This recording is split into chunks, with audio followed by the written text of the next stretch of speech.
So ನಾನು BBMP ಎಲೆಕ್ಷನ್ನಲ್ಲಿ ಮತ್ತೊಮ್ಮೆ ನಾನು ಸ್ಪರ್ಧೆ ಮಾಡೋದಕ್ಕೆ ಇಚ್ಛಿಸ್ತೀನಿ ಅನ್ನೋದು ನಿಮ್ಮ ನಿಲುವು. ನನಗೆ 2ನೇ ಟರ್ಮ್ ಅಲ್ಲೇ ಸಿಕ್ತು ಮೇಯರ್ ಅವಕಾಶ, ಹಾಗಾಗಿ ಬೇರೆಯವ್ರಿಗೆ ಸಿಗ್ಲಿ, ನಾನೇ ಕಂಟೆಸ್ಟ್ ಮಾಡಬೇಕು ಅನ್ನೋ ಒಂದು ಅನಿವಾರ್ಯತೆ ಬಿದ್ದರೆ ಮಾತ್ರ BBMP ಎಲೆಕ್ಷನ್ ಅಲ್ಲಿ ನಾನು ಕಂಟೆಸ್ಟ್ ಮಾಡ್ತೀನಿ. ನನ್ನ ಗುರಿ ಏನಿದ್ರು 2028 ಅಸೆಂಬ್ಲಿ ಎಲೆಕ್ಷನ್. ಸಮಯ ಅನ್ನೋದು ಜೀವನದ ಪ್ರಾಮುಖ್ಯತೆಯನ್ನು ತೋರಿಸ್ಕೊಡುತ್ತಂತೆ. ಮಹಿಳೆಯರಿಗೆ ನಿಜವಾಗ್ಲೂ ಎಲ್ಲಾ ತರದ ಶಕ್ತಿ ಇರುತ್ತೆ, ಪ್ರತಿಭೆ ಇರುತ್ತೆ, ಅವ್ರಿಗೊಂದು ವೇದಿಕೆ ಸಿಕ್ಕಿರಲ್ಲ, ಅವ್ರಿಗೊಂದು ಅವಕಾಶ ಸಿಕ್ಕಿರಲ್ಲ. ನಾನು ಈಗಾಗಲೇ ಹೇಳ್ದಾಗೆ ನನಗ ಆ ಅವಕಾಶ ಸಿಕ್ಕಿಲ್ಲ ಅಂದ್ರೆ ಗಂಗಾಂಬಿಕೆ ಏನು ಅಂತ ಯಾರಿಗೂ ಗೊತ್ತಿರ್ತಿರ್ಲಿಲ್ಲ. ಹಾಗಾಗಿ ಅವಕಾಶ ಸಿಕ್ಕಿದಾಗ ಅವಕಾಶ ವಂಚಿತರಾಗಬೇಡಿ. ನನ್ನ ಒಂದು ಈ ಕೆಲಸಕ್ಕೆ ಜನರ ಒಂದು ಸ್ಪಂದನೆಗೆ ಎಲ್ಲೋ ಒಂದು ಕಡೆ ನಮ್ಮನ್ನು ಗುರುತಿಸ್ಲಿಲ್ಲ ಅನ್ನೋ ಒಂದು ಇದು ಆ ಸಮಯದಲ್ಲಿ ಅದನ್ನ ನಿರೂಪಿಸಿದ್ರು ಅಂತ ನಿಮ್ಗೆ ಸಾಬೀತುಪಡಿಸ್ಬಿಟ್ರು ಜನಗಳೇ? ಇಲ್ಲ, ಇದು ಚುನಾವಣೆಗೂ ಮುನ್ನನೇ ಏನು ಒಂದು ಪಿಕ್ಚರ್, ನೆಕ್ಸ್ಟ್ ಎಲೆಕ್ಷನ್ ಆದ್ಮೇಲೆ ರಿಸಲ್ಟ್ ಏನ್ ಬರುತ್ತೆ ಅನ್ನೋದು. ಯಾಕಂದ್ರೆ ಜನರ ಒಪಿನಿಯನ್ ಈಗಾಗ್ಲೇ ಎಲ್ಲರೂ ನನ್ನ ಜೊತೆ ಹಂಚ್ಕೊಂಡಿದ್ರು. ಓಕೆ ಮೇಡಮ್ ಮಾಡಿದ್ರೆ ಮೇಡಮ್, ಅಂದ್ರೆ ಬಿಫೋರ್ ಎಲೆಕ್ಷನ್ ನಿಮ್ಮ ಒಂದು ಸ್ಪರ್ಧೆಯ ಬಗ್ಗೆ ಏನಾದರೂ ನಡೆದಿತ್ತಾ ಒಂದು ಸರ್ವೆ? ಆಕ್ಚುಲಿ ಪಾರ್ಟಿಯಿಂದ ಸರ್ವೆ ಮಾಡಿದ್ರು, ಅನೇಕ ಒಂದು 3-4 ಸರ್ವೆ ಆಗಿತ್ತು. ಎಲ್ಲ ಸರ್ವೆ ರಿಪೋರ್ಟ್ ಅಲ್ಲೂ ಗಂಗಾಂಬಿಕೆ ಕಾಂಗ್ರೆಸ್ ಟಿಕೆಟ್ ಕೊಟ್ರು. ಈ ಸಲ BJP ಏನಂತ ಇತ್ತು ಹಿಂದೆ, ಈ ಸಲ BJP ಬರಕ್ ಚಾನ್ಸ್ ಇಲ್ಲ, ಗಂಗಾಂಬಿಕೆ ಕಾಂಗ್ರೆಸ್ ಅಲ್ಲಿ ಗಂಗಾಂಬಿಕೆ ಟಿಕೆಟ್ ಕೊಟ್ರೆ ಮಾತ್ರ ಕಾಂಗ್ರೆಸ್ ಗೆಲ್ಲುತ್ತೆ ಚಿಕ್ಕಪೇಟೆಯಲ್ಲಿ ಈ ಬಾರಿ ಅನ್ನೋದು ಎಲ್ಲ ಸರ್ವೆ. ಇಲ್ಲೊಂದು ಕಡೆ ಬೇರೆ ಪಕ್ಷದ ಓಟು ಕೂಡ ಇಲ್ಲಿಗೆ ಹಂಚಿಕೆ ಆಗುತ್ತೆ ಅನ್ನೋದು ಎಲ್ಲ ಬೇರೆ ಪಾರ್ಟಿ ಅಂದ್ರೆ ಆ ಪಾರ್ಟಿ ಅಂದ್ರೆ ಈಗ ಬೇರೆ ಪಾರ್ಟಿಯವ್ರಿಗೂ ಗೊತ್ತಿತ್ತು. ಈ ಸಲ ಕಾಂಗ್ರೆಸ್ ಇಂದ ಗಂಗಾಂಬಿಕೆ ಮಲ್ಲಿಕಾರ್ಜುನ್ಗೆ ಟಿಕೆಟ್ ಏನಾದ್ರು ಕೊಟ್ಟಿದ್ದೆ ಆದ್ರೆ ಅವರೇ ಗೆಲ್ಲೋದು ಅನ್ನೋದು ಎಲ್ರಿಗೂ ಗೊತ್ತಿತ್ತು. ಆಲ್ಮೋಸ್ಟ್ ಈ ರಾಜಕೀಯ ವ್ಯವಸ್ಥೆಯಲ್ಲಿ ಯಾರ್ಯಾರು ತಿಳ್ಕೊಂಡಿದ್ದಾರೆ ಎಲ್ಲಾ ಪಾರ್ಟಿಯ ಎಲ್ಲಾ ಲೀಡರ್ಸ್ಗೂ ಗೊತ್ತಿತ್ತು. ಓಕೆ, ಸೊ ಅಂತೂ ಈ ಒಂದು ವಿಧಾನಸಭಾ ಚುನಾವಣೆಯಲ್ಲಿ ಒಂದು ಸ್ಪರ್ಧೆಯಲ್ಲಿ ನೀವು ಅವಕಾಶ ವಂಚಿತರಾದ್ರಿ. ಆದರೂ ಈಗ ಮುಂಬರುವಂತಹ ವಿಧಾನಸಭೆ ಚುನಾವಣೆ ಆಗ್ಬೋದು, ಅಥವಾ ನೀವು ಅದಕ್ಕೋಸ್ಕರ ಕಾಯ್ತಾ ಇದ್ದೀರಾ, ಇಲ್ಲ ಬೇಡ BBMP ಎಲೆಕ್ಷನ್ಸ್ ಮತ್ತೆ ನೀವು ಕೆಲವೇ ತಿಂಗಳುಗಳಲ್ಲಿ ಅದನ್ನು ಅಧಿಕೃತವಾಗಿ ಅದನ್ನು ಘೋಷಣೆ ಮಾಡ್ತಾರೆ, ಸೊ ನಾನು BBMP ಎಲೆಕ್ಷನ್ನಲ್ಲಿ ಮತ್ತೊಮ್ಮೆ ನಾನು ಸ್ಪರ್ಧೆ ಮಾಡೋದಕ್ಕೆ ಇಚ್ಛಿಸ್ತೀನಿ ಅನ್ನೋದು ನಿಮ್ಮ ನಿಲುವು ಹೇಗೆ? ಈಗ ಸಾಮಾಜಿಕ ಕ್ಷೇತ್ರ, ಈ ಒಂದು ರಾಜಕೀಯ ಕ್ಷೇತ್ರನ ನಾನು ಆಯ್ಕೆ ಮಾಡ್ಕೊಂಡಿದ್ದೀನಿ. ಯಾವುದೇ ಕಾರಣಕ್ಕೂ ಇಟ್ಟ ಹೆಜ್ಜೆ ಹಿಂದೆ ಅಂತೂ ಇಡೋದಿಲ್ಲ. ಓಕೆ, ಆಕ್ಟಿವ್ ಆಗಿ ಕೆಲಸ ಮಾಡ್ತಿದ್ದೆ. ಈಗೂ ಕೂಡ ನಾನು ಈಗಾಗಲೇ ಹೇಳಿದಾಗೆ ಎಲ್ಲ ಸಮಸ್ಯೆ ಅಟೆಂಡ್ ಮಾಡ್ತಾ ಇದ್ದೀನಿ. ಕ್ಷೇತ್ರದಲ್ಲೇ ಯಾವುದೇ ಕಡೆ ಯಾವುದೇ ಭಾಗದಲ್ಲಿ ಸಮಸ್ಯೆ ಬಂದರೂ ಅದು ಐದರ್ BWSSB ಇರ್ಬೋದು, BBMP ಇರ್ಬೋದು, ಬೆಸ್ಕಾಮ್ದಿರ್ಬೋದು, ಏನೇ ಸಮಸ್ಯೆ ಇದ್ರೂ ಈಗೂ ಕೂಡ ಸಾರ್ಟ್ ಔಟ್ ಮಾಡ್ಕೊಡ್ತಾ ಇದ್ದೀನಿ. ಸ್ಪಾಟಿಗೆ ಒಂದು ಹೋಗೋಕ್ಕೆ, ಯಾಕಂದರೆ ನಮಗೆ ಪವರ್ ಇಲ್ಲ, ಸ್ಪಾಟಿಗೆ ಹೋಗ್ತಿಲ್ಲ. ನಾನು ಇರೋ ಜಾಗದಲ್ಲೇ ಫೋನ್ ಕಾಲಲ್ಲೇ ಅಧಿಕಾರಿಗಳೊಟ್ಟಿಗೆ ಮಾತಾಡಿ ಆ ಸಮಸ್ಯೆನ ಬಗೆಹರಿಸ್ತಾ ಇದ್ದೀನಿ. ಈಗೂ ಕೂಡ ಎಲ್ಲ ಜನರ ಟಚ್ಚಲ್ಲಂತೂ ಇದ್ದೇ ಇದ್ದೀನಿ. ಯಾವುದೇ ಸಮಸ್ಯೆ ಇದ್ರೂ ಅಟೆಂಡ್ ಮಾಡಿಸ್ಕೊಡ್ತಾ ಇದ್ದೀನಿ. ಇನ್ನು BBMP ಚುನಾವಣೆ ಅಂದರೆ 5 ವರ್ಷದಿಂದ ಆಗಿಲ್ಲ, ಯಾವಾಗ ಆಗುತ್ತೆ ಈಗೂ ಕೂಡ ಹೇಳಕ್ಕೆ ಬರಲ್ಲ. ಆದರೆ ಒಂದು ನನ್ನ ಹಾಗೂ ನನ್ನ ಪತಿ ಮಲ್ಲಿಕಾರ್ಜುನ್ ಅವ್ರ ತಲೆಯಲ್ಲೂ ಅಂದರೆ ನಾವು ಯೋಚನೆ ಮಾಡ್ತಿರೋದಾದರೆ, ಒಂದ್ಸಲ ಈಗ BBMP ಚುನಾವಣೆಗೆ ಪದೇ ಪದೇ ಸ್ಪರ್ಧೆ ಮಾಡ್ತೀವಿ, ನಮಗೊಂದು ಮೇಯರ್ ಅವಕಾಶ, ಈಗಾಗಲೇ ಎಷ್ಟೋ ಜನ ಆಕಾಂಕ್ಷಿಗಳಿದ್ದೇ ಇರ್ತಾರೆ ಮೇಯರ್ ಆಗ್ಬೇಕಂತ, ಹೌದು, ಸಿಗಲಿ ಅನ್ನೋ ಒಂದು ಆ ಅವಕಾಶಕ್ಕೋಸ್ಕರ ಪದೇ ಪದೇ ಅವರು ಏನು ಕಂಟೆಸ್ಟ್ ಮಾಡ್ತಾರೆ. ನನಗೆ ಆ ಬಾರಿ ಏನೋ ಭಗವಂತನ ಆಶೀರ್ವಾದ, ಅಪ್ಪ ಅಮ್ಮನ ಆಶೀರ್ವಾದ ಇದ್ದದ್ರಿಂದ ನನಗೆ 2ನೇ ಟರ್ಮ್ ಅಲ್ಲೇ ಸಿಕ್ತು ಮೇಯರ್ ಅವಕಾಶ. ಹಾಗಾಗಿ ಬೇರೆಯವ್ರಿಗೆ ಸಿಗ್ಲಿ, ಕಾರ್ಪೊರೇಟರ್ ಆಗಬೇಕು ಅಂತ ಸುಮಾರು ಜನ ಆಸೆ ಪಟ್ಟಿರ್ತಾರೆ, ಅವ್ರಿಗೆ ಅವಕಾಶ ಆಗಲಿ. ಇನ್ ಕೇಸ್ ನಾನೇ ಕಂಟೆಸ್ಟ್ ಮಾಡಬೇಕು ಅನ್ನೋ ಒಂದು ಅನಿವಾರ್ಯತೆ ಬಿದ್ದರೆ ಮಾತ್ರ BBMP ಎಲೆಕ್ಷನ್ ಅಲ್ಲಿ ನಾನು ಕಂಟೆಸ್ಟ್ ಮಾಡ್ತೀನಿ. ನನ್ನ ಗುರಿ ಏನಿದ್ರು 2028 assembly election. Okay, so madam, ಈಗ ಜೀವನ ಮತ್ತು ಸಮಯ ಅನ್ನೋದು ನಮ್ಮ ಜಗತ್ತಿನ ಅಮೂಲ್ಯ ಟೀಚರ್ಸ್, ಶಿಕ್ಷಕರು ಅಂತಾರೆ. ಸೊ ಒಂದು ಕಡೆ ನಾವು ಜೀವನದಲ್ಲಿ ಸಮಯದ ಸದ್ಬಳಕೆ ಮಾಡಿಕೊಂಡ್ರೆ, ಸೊ ಸಮಯ ಅನ್ನೋದು ಜೀವನದ ಪ್ರಾಮುಖ್ಯತೆಯನ್ನು ತೋರಿಸ್ಕೊಡುತ್ತಂತೆ. ಹಾಗೆ ನೀವು ಸಮಯವನ್ನು ಸದ್ಬಳಕೆ ಮಾಡಿಕೊಂಡ್ರಿ. ಜೀವನದ ಪ್ರಾಮುಖ್ಯತೆ ಅಂತ ಬಂದಾಗ ನೀವು ವೈಯಕ್ತಿಕ ಜೀವನ ಆಗ್ಬೋದು, ನಿಮ್ಮ ರಾಜಕೀಯ ಜೀವನ ಆಗ್ಬೋದು, ಎರಡನ್ನೂ ಕೂಡ ಆ ಒಂದು ಪ್ರಾಮುಖ್ಯತೆಯನ್ನು ತೋರಿಸಿ ಒಂದು ಕಡೆ ಸಹಧರ್ಮಿಣಿಯಾಗಿ ಮತ್ತೊಂದು ಕಡೆ ರಾಜಕಾರಣಿಯಾಗಿ ಅಚ್ಚುಕಟ್ಟಾಗಿ ನಿಭಾಯಿಸಿದ್ದೀರಾ. ಸೊ ಈ ಒಂದು ಇಂಥ ಒಂದು ಗಟ್ಟಿ ನಿರ್ಧಾರ, ಅಚಲ ನಿರ್ಧಾರ ನಿಮ್ಮಲ್ಲಿ ಬರೋದಿಕ್ಕೆ ಮೂಲ ಕಾರಣ ಏನಿರ್ಬೋದು ಅಂತ ನೀವು ಬೇರೆ ಮಹಿಳೆಯರಿಗೂ ಒಂದು ಆದರ್ಶಪ್ರಾಯವಾಗಿದ್ದೀರಾ. ಸೊ ನಿಮ್ಮ ಒಂದು ಸೀಕ್ರೆಟ್ ರಹಸ್ಯ ಹೇಳೋದಾದರೆ? ಈಗಾಗಲೇ ಹೇಳಿದಾಗೆ ಮಹಿಳೆಯರಿಗೆ ನಿಜವಾಗ್ಲೂ ಎಲ್ಲ ಥರದ ಶಕ್ತಿ ಇರುತ್ತೆ, ಪ್ರತಿಭೆ ಇರುತ್ತೆ, ಅವ್ರಿಗೊಂದು ವೇದಿಕೆ ಸಿಕ್ಕಿರಲ್ಲ, ಅವ್ರಿಗೊಂದು ಅವಕಾಶ ಸಿಕ್ಕಿರಲ್ಲ. ಆ ಥರ ಒಂದು ಸಿಚುಯೇಷನ್, ಆ ಥರ ಒಂದು ವ್ಯವಸ್ಥೆಯಲ್ಲಿ ಬಹುಶಃ ನಾನು ಈಗಾಗಲೇ ಹೇಳ್ದಾಗೆ ನನಗೆ ಆ ಅವಕಾಶ ಸಿಕ್ಕಿಲ್ಲ ಅಂದರೆ ಗಂಗಾಂಬಿಕೆ ಏನು ಅಂತ ಯಾರಿಗೂ ಗೊತ್ತಿರ್ತಿರ್ಲಿಲ್ಲ. ಹಾಗಾಗಿ ಅವಕಾಶ ಸಿಕ್ಕಿದಾಗ ಅವಕಾಶ ವಂಚಿತರಾಗಬೇಡಿ. ಎಲ್ಲ ಮಹಿಳೆಯರಲ್ಲೂ ಎಷ್ಟೋ ಬೇರೆ ಬೇರೆ ಥರದ ಪ್ರತಿಭೆಗಳಿರುತ್ತೆ. ಅದನ್ನ ಹೊರಗೆ ನೀವು ಅಂದರೆ ಹೊರ ಪ್ರಪಂಚಕ್ಕೆ ತೋರಿಸೋದಕ್ಕೆ ನಿಮಗೆ ಅವಕಾಶಗಳು ಸಿಕ್ಕಿರಲ್ಲ. ಆ ಅವಕಾಶಗಳನ್ನ ಎಲ್ಲೋ ಒಂದು ಸಣ್ಣ ಪುಟ್ಟ ಅವಕಾಶದ್ದು ಒಂದು ದಾರಿ ಕಾಣುತ್ತೆ. ಅದನ್ನು ನೀವು ನೆಗ್ಲೆಕ್ಟ್ ಮಾಡದೆ ನೀವು ಮುಂದುವರಿರಿ. ನಿಮ್ಮಿಂದ ಅಂತೂ ನಿಮ್ಮ ತಂದೆ ಇರ್ಬೋದು, ಅಣ್ಣ ಇರ್ಬೋದು, ಹಸ್ಬೆಂಡ್ ಇರ್ಬೋದು, ಯಾರೋ ಒಬ್ಬರು ಸಪೋರ್ಟಿವ್ ಆಗಿ ನಿಮ್ಗೆ ನಿಂತೇ ಇರ್ತಾರೆ. ಹಾಗಾಗಿ ನಿಮ್ಮಲ್ಲಿರೋ ಪ್ರತಿಭೆ, ನಿಮ್ಮಲ್ಲಿರೋ ಉತ್ಸಾಹ, ನಿಮ್ಮಲ್ಲಿರೋ ಧೈರ್ಯನ ಯಾವುದೇ ಕಾರಣಕ್ಕೂ ಹೆಣ್ಮಕ್ಳಿಗೆ ಹೇಳ ಬಯಸ್ತೀನಿ, ಅಡುಗೆ ಮನೆಗೆ ಸೀಮಿತ ಮಾಡಬೇಡಿ. ಯಾಕಂದರೆ ಇವತ್ತಿನ ಪ್ರಪಂಚ, ಇವತ್ತಿನ ಆಧುನಿಕ ಯುಗ ಅಷ್ಟು ಫಾಸ್ಟ್ ಆಗಿದೆ. ಎಲ್ಲ ಕ್ಷೇತ್ರದಲ್ಲೂ ಮಹಿಳೆ ತನ್ನನ್ನು ತಾನು ಗುರುತಿಸ್ಕೊಂಡು ಯಾವ ಪುರುಷನಿಗೂ ಕಮ್ಮಿ ಇಲ್ಲ ಅಂತ ಸಾಬೀತು ಮಾಡಿದ್ದೇ ಆಗಿದೆ. ಹಾಗಾಗಿ ನಾನು ರಾಜಕೀಯ ಕ್ಷೇತ್ರದಲ್ಲಿ ಹೇಳೋದಾದರೆ ಖಂಡಿತ ಹೆಣ್ಮಕ್ಳಿಗೆ ಗಂಡಸರಿಗಿರೋಕ್ಕಿಂತ ಹೆಚ್ಚಿನ ಒಂದು ಆದ್ಯತೆ ಬದ್ಧತೆ ಇದೆ. ಅದನ್ನು ಪ್ರೂವ್ ಮಾಡ್ಕೊಳ್ಳೋದಕ್ಕೆ ನಿಮ್ಗೆ ಅವಕಾಶ ಸಿಕ್ಕರೆ ದಯವಿಟ್ಟು ಕೈ ಕಟ್ಟು ಕೂರಬೇಡಿ ಅಂತ ಹೇಳಕ್ ಬಯಸ್ತೀನಿ. ಈ ಮಹಿಳಾ ಸಮಾನತೆ ಅನ್ನೋದನ್ನ ನಾವು ಯಾವುದೋ ಒಂದು ಭಾಷಣದಲ್ಲಿ ಕೇಳ್ತಾ ಇದ್ದೀವೋ ಏನೋ ಅಂತ ನಮ್ಮ ಒಂದು ಅಳಲು. ಸೊ ಹಾಗಾಗಿ ಆ ಮಹಿಳಾ ಸಮಾನತೆಯ ಬಗ್ಗೆ ನಿಮ್ಮ ಒಂದು ನಿರ್ಧಾರ ಹೇಗಿದೆ ಇವತ್ತಿನ ರಾಜಕೀಯ ಪ್ರಸ್ತುತ ಪರಿಸ್ಥಿತಿಯಲ್ಲಿ? ಸರಿಯಾದ ರೀತಿಯಲ್ಲಿ ಹಂಚಿಕೆ ಆಗಿದೆಯಾ? ಇನ್ನೂ ಏನಾದರೂ ರಿಸರ್ವೇಶನ್ ಅಂತ ಬಂದಾಗ ಟಿಕೆಟ್ಗಳು ಆಯಾ ಕ್ಷೇತ್ರ ರಿಸರ್ವ್ ಆಗಿರೋ ಕ್ಷೇತ್ರಕ್ಕೆ ಕೊಡಲೇಬೇಕು. ಎಲ್ಲೋ ಒಂದು ಕಡೆ ಒಂದು ಕಾರ್ಯಕ್ರಮ ಅಂತ ಬಂದಾಗ ಆ ಕಾರ್ಯಕ್ರಮದಲ್ಲಿ ಮಹಿಳೆಯರು ಎಲ್ಲೋ ಬೆರಳೆಣಿಕೆ ಅಷ್ಟೇ ಇರ್ತಾರೆ. ಆ ಬೆರಳೆಣಿಕೆ ಅಷ್ಟಿರೋ ಮಹಿಳೆಯರಿಗೂ ಪುರುಷ ಪ್ರಧಾನ ಸಮಾಜ ಇದು ಅಂತ ಅವಾಗವಾಗ ತೋರಿಸ್ತಾನೇ ಇರ್ತಾರೆ. ಯಾಕಂದ್ರೆ ಆ ಪುರುಷನಿಗಿಂತ ಒಳ್ಳೆ ಅತ್ಯುತ್ತಮವಾಗಿ ಒಳ್ಳೆ ಸಬ್ಜೆಕ್ಟ್ ಇಟ್ಕೊಂಡು ಮಾತಾಡೋ ಮಹಿಳೆಯರಿದ್ರು ಅವ್ರಿಗೆ ಅವಕಾಶ ಎಲ್ಲೋ ಒಂದ್ ಕಡೆ ಸಿಗುತ್ತೆ, ಒಂದೊಂದ್ಸಲ ಸಿಗಲ್ಲ. ಇದು ಸರಿಪಡಿಸ್ಬೇಕು ಅಂತ. ಯಾಕಂದ್ರೆ ಒಂದು ಮಹಿಳಾ ದಿನಾಚರಣೆ ಮಹಿಳೆಯರಿಗೆ ಆದ್ಯತೆ ಅಂತ ಬಂದಾಗ ನಾವೆಲ್ಲ ಮಹಿಳೆಯರು ಫಸ್ಟ್ ಪ್ರಿಫರೆನ್ಸ್ ಕೊಡ್ತೀವಿ, ಫಸ್ಟ್ ಪ್ರಯಾರಿಟಿ ಅವ್ರಿಗೆ ಅಂತ ಭಾಷಣದಲ್ಲಿ ಹೇಳೋ ಎಷ್ಟೋ ಪುರುಷರು ಅವ್ರಿಗೆ ಗೊತ್ತೋ ಗೊತ್ತಿಲ್ಲದೇನೋ ಮಹಿಳೆಯರನ್ನ ಇನ್ನೂ ಹಿಂದಕ್ಕೆ ತಳ್ತಾನೇ ಇದ್ದಾರೆ. ಅದು ಬಹಳ ಬೇಸರದ ವಿಷಯ. ಯಾಕಂದ್ರೆ ಇವತ್ತಿನ ದಿನ 12ನೇ ಶತಮಾನದಲ್ಲಿ ಬಸವಣ್ಣನವರು ಆವಾಗಲೇ ಸ್ತ್ರೀ ಕೂಡ ಸರಿ ಸಮಾನವಾಗಿ ಯೋಚಿಸಬಲ್ಲ ತಕ್ಕವಳು, ವಿಚಾರಧಾರೆನ ಹಂಚ್ಕೊಳ್ಳಬಲ್ಲ ತಕ್ಕವಳು ಅಂತ ಅನುಭವ ಮಂಟಪದ ಮುಖಾಂತರ ತೋರಿಸಿದ್ದಾರೆ. 12ನೇ ಶತಮಾನದಿಂದ ಇವತ್ತಿನ ದಿನ ಈ ಶತಮಾನಕ್ಕೆ ಇನ್ನೂ ಈ ಮಟ್ಟದಲ್ಲೇ ಕುಂಟ್ಕೊಂಡು ಬರ್ತಿದೆ ಅಂದ್ರೆ ಇದು ನಿಜವಾಗ್ಲೂ ವಿಷಾದನೀಯ ಅಂತ ಹೇಳ್ಬೋದು. ಹೌದು. ಸೊ ನೀವು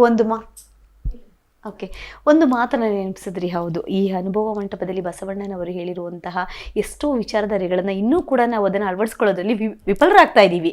ಸೊ ಆ ನಿಟ್ಟಿನಲ್ಲಿ ನೀವು ಬಸವಣ್ಣನವರ ಅನುಯಾಯಿ ಕೂಡ, ಹಾಗೆಯೇ ಶಿವಭಕ್ತೆ ಕೂಡ, ಎರಡು ಮಾತಿಲ್ಲ. ಸೊ ಹಾಗಾಗಿ ನಿಮ್ಮ ಒಂದು ಅವಧಿಯಲ್ಲಿ ಚಾಲುಕ್ಯ ವೃತ್ತದಲ್ಲಿ ಬಸವಣ್ಣನವರ ಪ್ರತಿಭೆಯನ್ನು ಸ್ಥಾಪಿಸಿದಂತಹ ಹೆಗ್ಗಳಿಕೆ ನಿಮಗೆ ಸೇರ್ತಾ ಇದೆ. ಸೊ ಇನ್ನೂ ಅನೇಕ ಶ್ಲಾಘನೀಯ ಕಾರ್ಯಗಳನ್ನು ನೀವು ಕೈಗೊಂಡಿದ್ರಿ. ಇನ್ನು ಮುಂದಿನ ಅವಧಿಯಲ್ಲಿ ನಿಮಗೆ ಬರುವಂತಹ ಅವಕಾಶಗಳು ಸಾಕಷ್ಟಿದೆ. ಯಾಕಂದರೆ ಇದು ಇಲ್ಲಿಗೆ ಅದು ಯಾವತ್ತೂ ಕೂಡ ಅಂತ್ಯವಾಗೋದಿಲ್ಲ.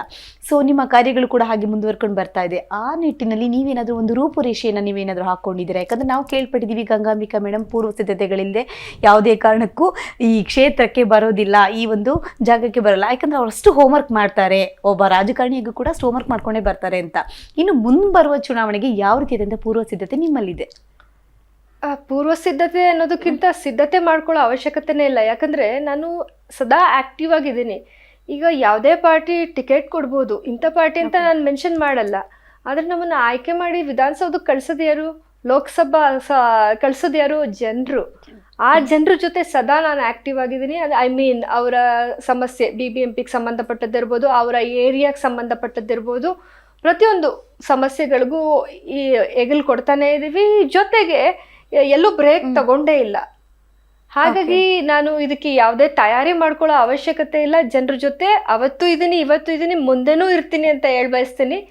ಹಾಗಾಗಿ ಯಾವತ್ತೂ ಅಷ್ಟೇ ಜನ ಅವ್ರ ಜೊತೆ ಯಾರು ನಿಂತು ಕೆಲಸ ಮಾಡ್ತಾರೆ. ಈಗಾಗಲೇ ಸುಮಾರು ನಾನು ಪ್ರತಿನಿಧಿಸಿದಂಥ ವಾರ್ಡ್ ಇರ್ಬೋದು, ನಾನು ಪ್ರತಿನಿಧಿಸಬೇಕು ಎಲೆಕ್ಷನ್ ಟಿಕೆಟ್ ಆಕಾಂಕ್ಷಿ ಆಗಿದ್ದಂಥ ಚಿಕ್ಕಪೇಟೆ ಕ್ಷೇತ್ರ ಇರ್ಬೋದು, ಎಲ್ಲ ಭಾಗದಲ್ಲೂ ರೆಸಿಡೆನ್ಷಿಯಲ್ ವೆಲ್ಫೇರ್ ಅಸೋಸಿಯೇಷನ್ ಅಂತ ಇದೆ.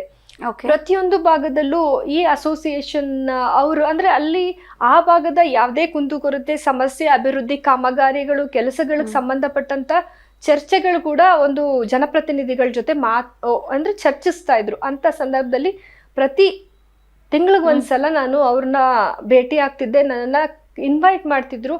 ಹಾಗಾಗಿ ಯಾವುದೇ ಒಂದು ಕೆಲಸ ಆಗ್ಬೇಕಾ, ಯಾವುದೇ ಒಂದು ಸಮಸ್ಯೆ ಇದೆಯಾ ಅದನ್ನ ಯಾವ ರೀತಿ ಬಗೆಹರಿಸೋದು ಜನಗಳ ಜೊತೆನೆ ನಾನು ಚರ್ಚೆ ಮಾಡ್ತಾ ಇದ್ದದ್ದು. ಜನ ಖುಷಿ ಇತ್ತು. ಹೌದು, ಇದು ನಾವು ಕಟ್ಟೋ ತೆರಿಗೆ ದುಡ್ಡಿಂದ ನಮ್ಗೆ ಯಾವುದೇ ಅಭಿವೃದ್ಧಿ ಕಾಮಗಾರಿ ಕೊಡೋದಿರ್ಬೋದು, ನಮ್ಮ ಸಮಸ್ಯೆಗಳು BBMPಗೆ ಸಂಬಂಧಪಟ್ಟ ಯಾವುದೇ ಸಮಸ್ಯೆ ಬಗೆಹರಿಸೋದಿರ್ಬೋದು. ಹಾಗಾಗಿ ಅದಕ್ಕೆ ನೀವೇ ಸೊಲ್ಯೂಷನ್, ನೀವೇ ಯಾವ ಕೆಲಸ ಪ್ರಯಾರಿಟಿಲಿ ತಗೋಬೇಕು. ಈಗ ಎಲ್ಲೋ ಒಂದು ಭಾಗದಲ್ಲಿ ಬೇಸಿಕ್ ನೀಡ್ಸ್ ಅಂತ ಏನಿದೆ, ರೋಡು, ಫುಟ್ಪಾತು, ಈ ರಸ್ತೆ ಇರ್ಬೋದು, ಸ್ಟ್ರೀಟ್ ಲೈಟ್ ಇರ್ಬೋದು, ಪಾರ್ಕ್ಸ್ ಇರ್ಬೋದು, ಚೆನ್ನಾಗಿದೆ.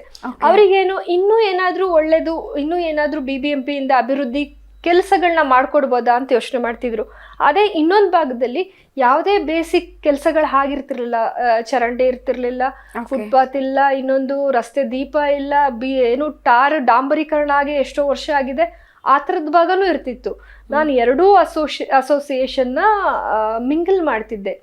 ಒಟ್ಟಿಗೆ ಚರ್ಚೆ ಮಾಡುವಂಥ ಸಂದರ್ಭದಲ್ಲಿ ಪ್ರಯಾರಿಟಿಲಿ ಅವ್ರನ್ನೇ ಕೇಳ್ತಿದ್ದೆ, ಯಾವ ಕೆಲಸ ಫಸ್ಟ್ ತಗೋಬೇಕು, ನಿಮಗೆಲ್ಲ ಇದೆ, ಇವ್ರಿಗೆ ಏನೂ ಇಲ್ಲ, ನಿಮಗೆ ಅಭಿವೃದ್ಧಿ ಯಾವ್ದಾದ್ರೂ ಬೇಕಾ ಕೆಲಸ, ಇವ್ರಿಗೆ ಬೇಸಿಕ್ ನೀಡ್ಸ್ ಅವಶ್ಯಕತೆ ಇದೆ ಫುಲ್ಫಿಲ್ ಮಾಡ್ಬೇಕಾ, ಅವರೇ ಇವರಿಗೆ ಫಸ್ಟ್ ಅವ್ರಿಗೆ ಮಾಡಿ ಮೇಡಮ್.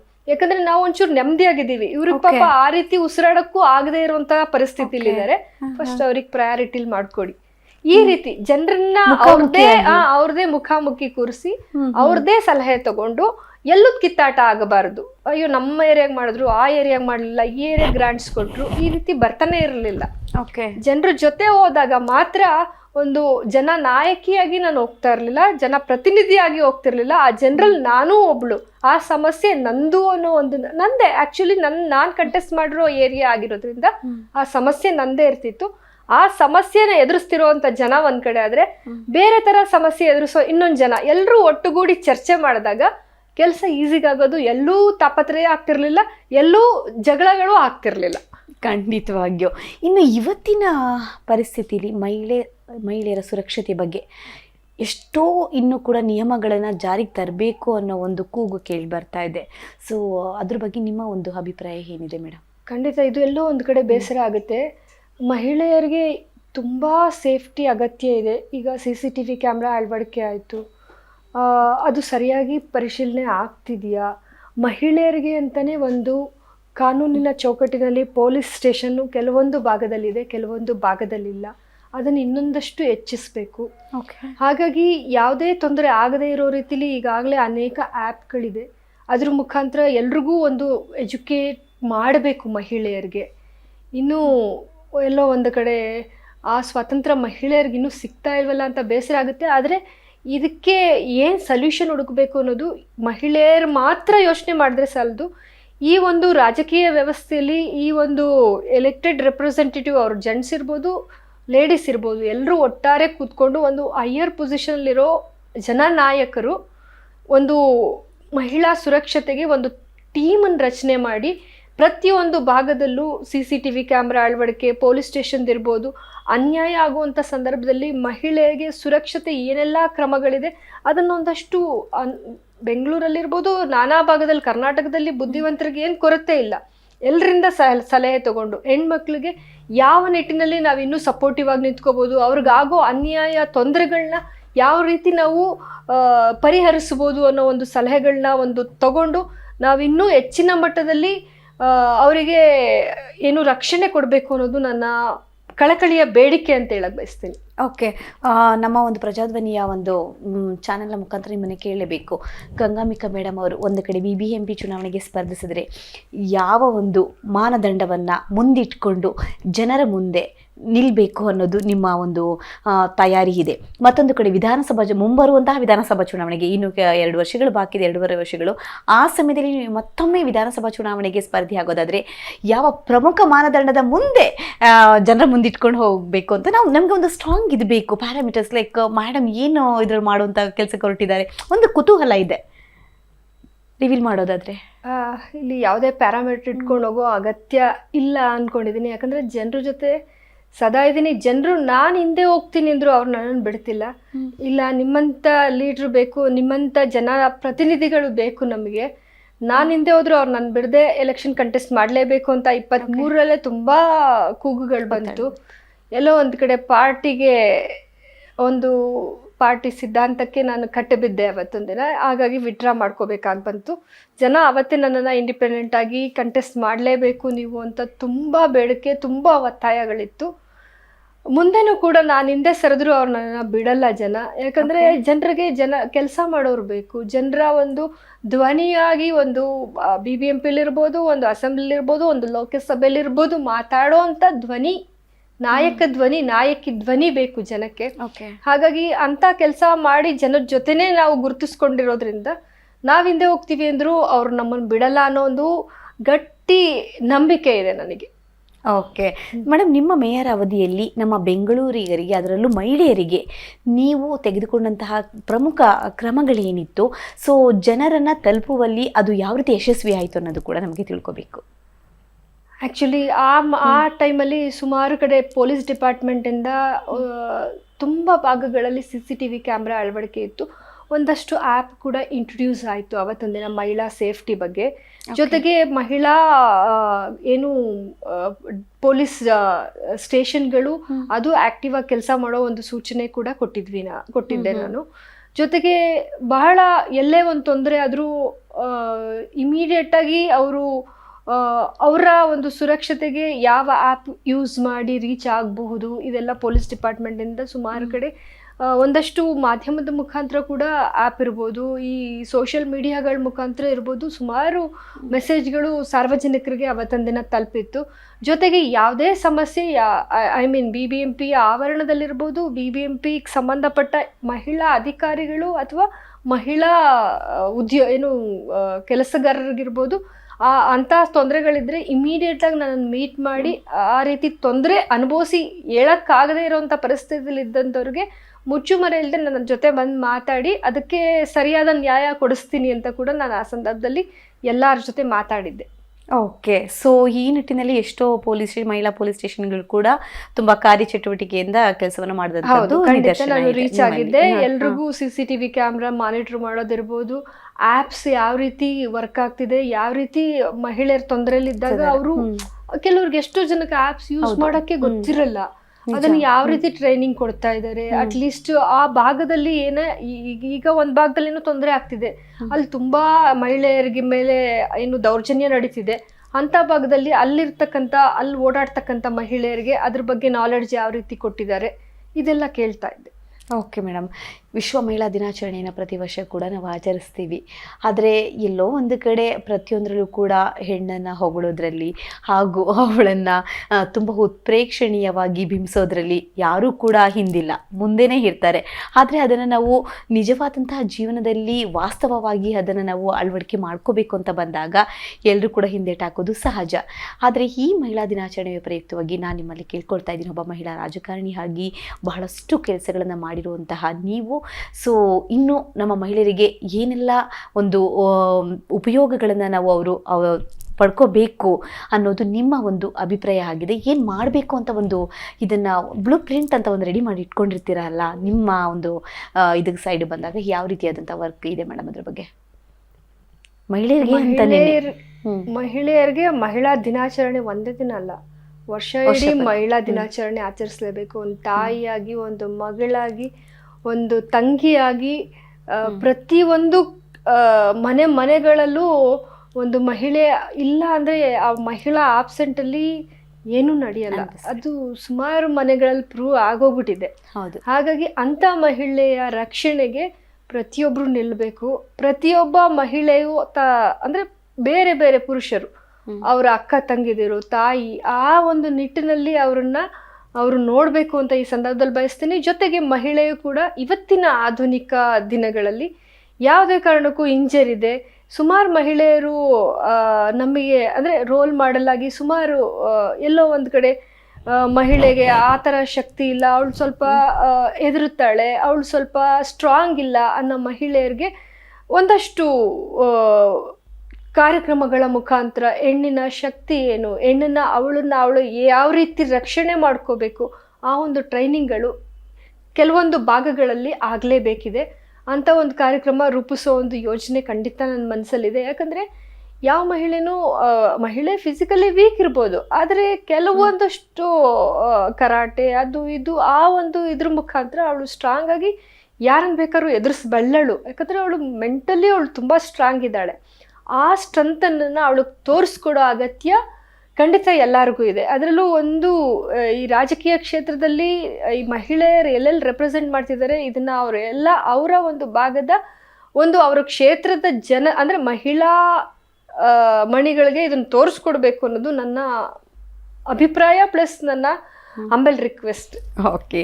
ಸೊ ದೊಡ್ಡವ್ರು ಹೇಳ್ತಾರೆ ಹೃದಯವಂತಿಕೆ ಇಲ್ದಿದ್ಮೇಲೆ ಬುದ್ಧಿವಂತಿಕೆ ಎಷ್ಟಿದ್ರೇನು ಅಂತ. ಆದರೆ ಹೃದಯವಂತಿಕೆ ಮತ್ತು ಬುದ್ಧಿವಂತಿಕೆಯ ಸಮ್ಮಿಲನ ಅಂತ ಅಂದರೆ ಗಂಗಾಂಬಿಕಾ ಮೇಡಮ್ ಅಂತ ಹೇಳ್ಬೋದು. ಸೊ ಜನರ ಒಂದು ಸಮಸ್ಯೆಗಳಿಗೆ ಸ್ಪಂದಿಸಿ ಸೊ ತನ್ನ ಕಾರ್ಯಗಳನ್ನು ಯಶಸ್ವಿಗೊಳಿಸ್ಕೊಳ್ತಾ ಬಂದಿರುವಂತಹ ಗಂಗಾಂಬಿಕಾ ಮೇಡಮ್ ಅವರು ಇಷ್ಟೊತ್ತು ನಮ್ಮ ಚಾನಲ್ನ ಜೊತೆ ಸೊ ತಮ್ಮ ಅನಿಸಿಕೆಗಳನ್ನು ಹಾಗೂ ತಮ್ಮ ಅವಧಿಯಲ್ಲಿ ನಡೆದಂತಹ ಶ್ಲಾಘನೀಯ ಕಾರ್ಯಗಳನ್ನು ನಮ್ಮ ಜೊತೆಗೆ ಎಲ್ಲವನ್ನು ಕೂಡ ಹಂಚ್ಕೊಂಡಿದ್ದಾರೆ.